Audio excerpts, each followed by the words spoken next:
Okey, Assalamualaikum warahmatullahi taala wabarakatuh dan selamat pagi, selamat tengah hari atau selamat petang. Kita akan kita akan teruskan dengan the next chapter iaitu mengenai human nervous system dalam topik coordination. So before kita start, okay, cuba you tengok gambar yang sebagi ni. Ini adalah menunjukkan the human nervous system. All this itu adalah neuron, ada mata, ada brain, and you boleh nampak ini adalah spinal cord.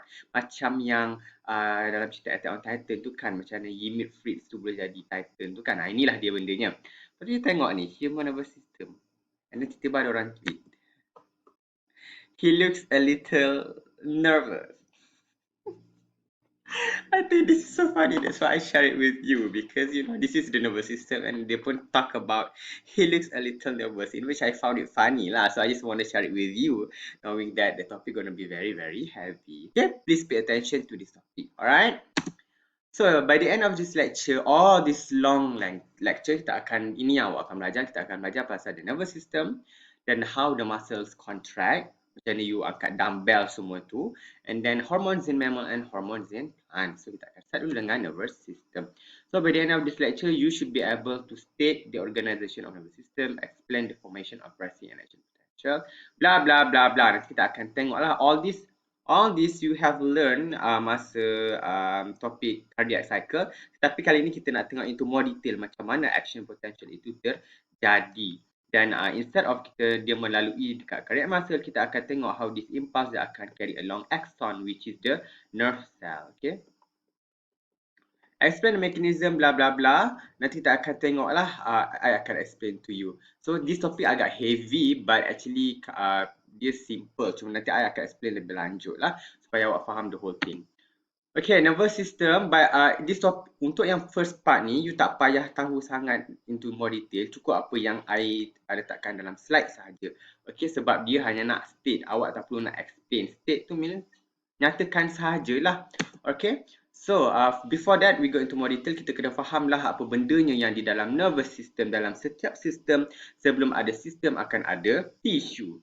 Sebelum ada tissue akan ada cells. So, inilah dia ceritanya. Dia adalah consist of highly organized networks of neurons. Ini adalah nerve cell.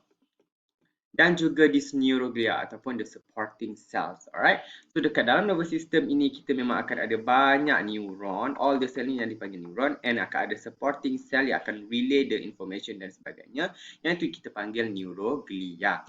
Dan ada 3 main type of neuron. First kita nak tengok neuron saja. Yang ni you tak payah tahu sebab ini bila kalau you ambil degree you belajar lah. Okay, kita nak tengok the neuron saja. Ada 3 jenis neuron iaitu interneuron. Dah nama pun inter means dia antara dua neuron. Antara dua neuron apa? The first one adalah sensory neuron. The one yang akan sense the stimulus.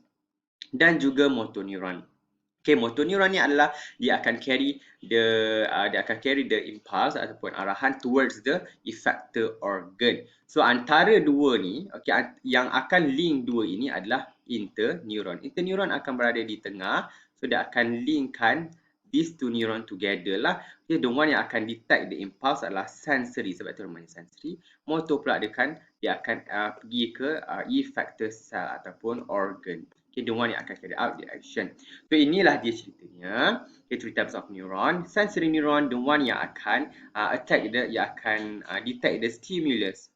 Bila dia detect the stimulus, receptor detect the stimulus, dia akan hantar kepada this sensory neuron. Kemudian this sensory neuron dia akan hantar the impulse, okay, pass kepada this interneuron. Kat interneuron tadi dia akan pass pula ke motor neuron. Bila dekat motor neuron tadi barulah dia akan pergi ke let's say smooth muscle cell. Barulah smooth muscle cell tadi dia akan contract dan sebagainya. That's what namanya motor neuron. Dan inilah yang awak perlu tahu actually in our topic, which is the organization of the nervous system. You kena tahu ini, yang ni yang paling penting. Yang awak kena faham the division. Masa dulu saya kena faham itu more detail. Brain ni spinal cord saya belajar lebih detail. Now you don't have to know, you only have to know the component saja, iaitu this one saja. Okay? Nervous system terbagi kepada dua, iaitu central nervous system ataupun CNS. CNS tu dah nama pun central, dia akan melibatkan tempat di mana all this information will be integrated, iaitu brain dan juga spinal cord. Jadi spinal cord tadi dia akan hantar kepada brain. Dan juga itu kalau dekat tengah, nanti kita akan tengok gambar. Kalau yang di tepi-tepi, yang di kanan, di kaki, okey, itu adalah peripheral nervous system. Peripheral nervous system tadi, dia akan, especially the sensory, dia akan hantar kepada central nervous system, which is the brain. Kemudian brain akan interpret, dia akan mesyuaratkan maklumat. After that, dia akan menghantar arahan balik kepada motor neuron, iaitu the second peripheral nervous system. Okay, start dengan sensory, which is at the periphery, hantar pada CNS, kemudian dia akan bagi kepada motor. Motor ni lah yang akan carry out the action. Okay. Sama ada action tu adalah voluntary ataupun kita kawal, kita sedar, yang kita panggil somatic, ataupun the one yang involuntary, iaitu secara otonomik. Contohnya adalah degupan jantung. Awak tak boleh nak, okeylah, I nak jantung I berhenti sekarang. Takkan. Okay. So tidak, benda itu adalah secara otonomik. Okay, yang akan dikontrol oleh this autonomic nervous system, control involuntary response. Cuma kalau awak tengok otonomi ni pula terbagi kepada dua, sama ada sympathetic, the one yang akan accelerate the activity, means that let's say jantung tu berdegup lebih kencang, itu adalah sympathetic autonomic peripheral nervous system. Ataupun parasympathetic, ini dia more kepada relax one, slow down the activity back to normal. Okay, let's say jantung tu ketika awak tidur dia berdegup dengan agak perlahan, itu adalah parasympathetic. Parasympathetic autonomic nervous system. Okay, itu yang awak perlu tahulah. So again, ini yang saya nak explain lebih lanjut. Okay, basically sensory, which is peripheral nervous system, dia akan detect the signal from external environment. All the stimulus tadi dia akan hantar kepada brain. Brain akan bermuasyarat. Lepas dia memuasyarat, dia akan hantar arahan balik kepada peripheral nervous system. Tetapi instead of melalui sensory, dia akan hantar kepada motor. Okay, pada ketika inilah akan adanya voluntary ataupun involuntary action. Kalau voluntary action, somatic division, somatic nervous system melibatkan skeletal muscle, otot tangan awak, otot kaki awak tu. That's why awak boleh berjalan, awak boleh berhenti, awak control. Okay. Kalau dia secara tidak boleh dikawal, contohnya degupan jantung, okay, macam mana peristalsis dan sebagainya, itu semua adalah autonomic nervous system lah. Yang akan dikontrol oleh parasympathetic, sama ada dia perlahankan ataupun dia lajukan sympathetic nervous system. Okey, apakah function the nervous system? Inilah function dia, which is kita nak memastikan body respond appropriately to internal and external condition. The function is performed through, okay, sensory neuron yang akan detect the stimulus, kemudian interneuron, which is dalam brain tadi, dia akan adanya integration, akan adanya mesyuarat maklumat tadi. Kemudian after that dia akan hantar arahan back kepada motor output. Okay, basically bendanya sama saja. So interneuron, basically untuk interneuron, dia akan analyze and interpret, which is sama ada dalam brain ataupun ada di dalam spinal cord. Okay, dalam spinal cord. Tetapi saraf tunjang, spinal cord tadi, everything dia akan pass kepada brain. Brain akan integrate, now pass balik ke dalam spinal cord, barulah dia akan berpecah kepada peripheral nervous system. Okay. Dan inilah dia, as I said, sensor neuron dia akan detect, sensors akan detect external stimuli and internal condition. Sensor ataupun receptor kemudian akan hantar the sensory input kepada melalui sensory neuron pergi ke brain. Pada ketika ini interneuron akan ada integration. After that dah keluarnya arahan dan akan hantar kepada this what we call motor neuron. After that tengoklah dia akan attack this, let's say dia akan menghantar kepada let's say skeletal muscles. Okay, itu adalah effector ataupun target organ. Okay, contohnya ni, nampak air, mata nampak, lepas tu mata akan hantar pada sensory input. After that, interneuron akan adanya integration, akan adanya process interpretation of maklumat. After that, this maklumat dihantarkan kepada let's say the skeletal fiber of the skeletal fiber, iaitu target organ, melalui motor neuron. Barulah awak rasa nak minum air. Kalau you perasan benda ni sangat-sangat cepat. You nampak air terus you pegang. Almost tak sampai 1 second you nampak je air, you nak pegang. Maksudnya benda ini sangat very fast. Okay, it's very fast. Okay, sama juga macam ni cuma yang ni special sikit sebab ada juga yang what we call reflex action. Reflex action tu maksudnya cuba you duduk, now you duduk, lepas tu you ambil lah pembaris ke apa, you ketuk awak punya kepala lutut ni, automatic kaki awak akan naik sendiri. Kenapa boleh jadi macam itu ataupun this reflex? Basically, this sensory neuron, okay, instead of dihantar ke brain, all the thing akan diproses di dalam spinal cord. which is dalam grey matter. You don't have to know this. After that, dia berpusing kat tulang belakang awak, dia tak naik brain, tidak naik. Dia terus hantar kepada muscle. That's why benda tu sangat-sangat cepat. Memang kadang-kadang dia akan cross the tidak pergi ke brain pun sebab benda tu macam it has been decided like that, you know. Itu yang berlaku lah kalau awak ketuk awak punya patula ni. Now, kita nak tengoklah the central nervous system. Kita nak tengok PNS lebih detail. Okay, you tak perlu tahu lebih lanjut, cukup apa yang I explain ni saja. Untuk central nervous system, soalan akan tanya, what are the components of central nervous system? You hanya perlu jawab brain and spinal cord. Apa function dia? Dia adalah site for integration ataupun information processing of the nervous system. Tempat di mana mesyuarat akan berlaku. Integration ataupun information is processed. Brain and spinal cord.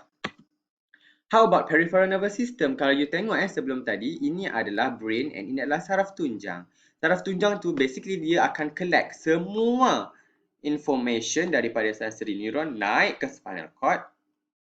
Di dalam brain ini dia akan proses. Kemudian brain pula akan hantar arahan back dari kepada spinal cord. Now dia akan berpecah kepada peripheral nervous system melalui motor neuron. So itu function spinal cord. Okay, dia akan collect the information ataupun impulses from the periphery towards the brain. Itu adalah central nervous system. How about the peripheral nervous system? Dah nama pun periphery. Periphery means tepi. Tepi means tangan awak, kaki awak dan sebagainya. It consists of peripheral nerves and ganglions, which is a supporting cell. Supporting cell means that the nerve lah, peripheral nerves. Okay, kalau tadi central nervous system dia ada central nerve, ini adalah peripheral nerves. Dan dia akan transmit information kepada and daripada central nervous system. Kalau kepada nervous system, ini adalah sensory peripheral neuron. Kalau dia daripada, bila dia dah ada brain dah mesyuarat dan interrogate dan maklumat, now kita nak hantar balik kepada periphery, itu daripada from CNS, ini adalah daripada the one yang akan hantar adalah motor neuron. Dan dia akan very important to regulate internal environment in response to external stimuli. Transmit information to, kepada dan daripada central nervous system, which is brain, contoh, and regulate internal environment lah. Dan ini adalah division yang tadi, kalau kita tengok itu lagi kecil, inilah dia peripheral nervous system. Kita bagi pada dua, iaitu sensory ataupun sensory juga dikenali sebagai afferent. Inilah dia afferent neuron. Afferent neuron juga dikenali sebagai sensory neuron. Okay. Dan juga kalau efferent neuron, itu adalah motor neuron. Juga adalah nama lain bagi efferent neuron adalah motor neuron. But when we talk about peripheral nervous system, you kena guna sensory ataupun motor. Okay. Dan motor pula kita bagi kepada dua, sama ada dia adalah the one yang control voluntary, benda yang kita boleh kawal, somatic, voluntarily, contohnya adalah skeletal muscle. Okay. Ataupun the one yang kita tak boleh control, iaitu autonomic nervous system, yang terbagi pada dua, sama ada you nak accelerate the action, which is sympathetic, ataupun you nak relax the action yang kita panggil parasympathetic division ataupun parasympathetic nervous system. Okay. Alright, so peripheral nervous system, as I said, dia terbagi kepada dua, iaitu dua type of neuron, the sensory neuron dan juga motor neuron. Motor neuron terbagi kepada dua, somatic dan juga autonomic. Cuma apakah dia component of the peripheral nervous system?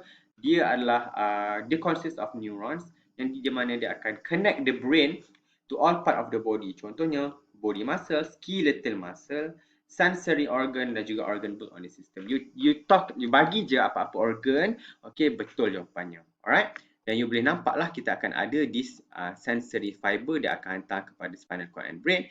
After that, brain akan interpret, now dia akan hantar the information back to the organ melalui sama ada melalui somatic ataupun autonomic. Kalau autonomic dia ada dua lah, sympathetic ataupun parasympathetic. Alright? Now, in the next section, kita nak tengok the motor neuron into more detail.